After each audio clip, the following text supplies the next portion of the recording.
பைபிளில் எண் 7 ஒரு மகத்துவம் நிறைந்த முழுமையுள்ள எண்ணாக இருந்திருக்குன்னு நீங்கள் நம்புறீங்களா? கடவுள் பூமியில் உள்ள எல்லாவற்றையும் படைத்துவிட்டு 7ஆம் நாள் ஓய்வெடுத்தார். அதுதான் நமக்கு ஓய்வு நாள். கடவுள் நோவாட்ட பல மிருகங்களோடு சேர்த்து 7 சுத்தமான மிருக ஜீவன்களையும் எடுத்துவான்னு கட்டளையிடுவார். யோசுவா எரிகோவின் மதில் இடிந்து விழுவதற்காக 7 ஆசாரியர்கள் 7 எக்காலங்களோடு 7 நாள் அதை சுற்றி வருவாங்க.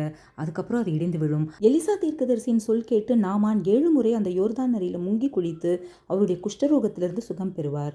இயேசு கிறிஸ்துவின் அற்புதங்களில் 5 அப்பம் 2 மீன் போல 7 அப்பங்களையும் சில மீன்களையும் கொண்டு அவர் பல பேரை போஷித்தாருன்னு பைபிளில் போட்டிருக்கு.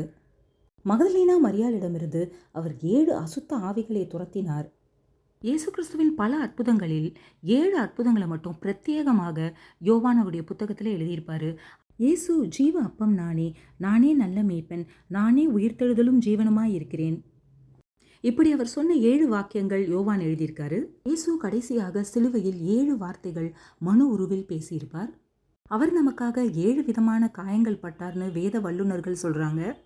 வெளிப்படுத்தலில் 7 சபைகள், 7 முத்திரை, 7 எக்காலம், 7 விளக்கு தண்டுகள், 7 ஆவிகள், இப்படியாக நிறைய குறிப்புகள் உள்ளன.